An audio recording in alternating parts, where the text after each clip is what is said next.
at the values of sine x, the tan x, as we go between 0 and 2 pi. So if you have a look, we've just put the values in. We've just gone every pi on 4 and put our values in. So for sine x, we start at 0. We get 1 on root 2, 1, back to 1 on root 2, 0.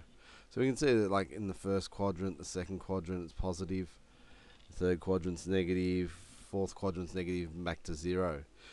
And then we can see the other values for sine and cos and tan, noticing that like tan is undefined at pi on 2 and 3 pi on 2 on the positive y-axis, whether it's positive or the negative y-axis, it's going to be undefined, so you're not going to have anything there.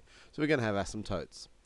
So if we have a look at what our graphs look like, if we notice we're starting at 0, pi on 4 we were 1 on root 2, at pi on 2 we were 1, 3 pi on 4 we were at 1 on root 2 again, and then 0. And then we're doing the same thing, but it's negative. And we know that should be looking that way, because the values up to pi on 2 would be the same, and then it's the same back to pi. Values are the same except they're negative here, and then back to 2 pi. And then it starts again. It's cyclic there. So it takes 2 pi to go through one cycle. And that's what we call the period of the function. We'll have a look at the formulas for these ones later on. But the period would be how long it takes to do one complete cycle. So it's a word we've got to get used to. So that's the period. What we'd say here is that 1 would be the amplitude. It's how far away the curve goes from the axis of the center of the motion.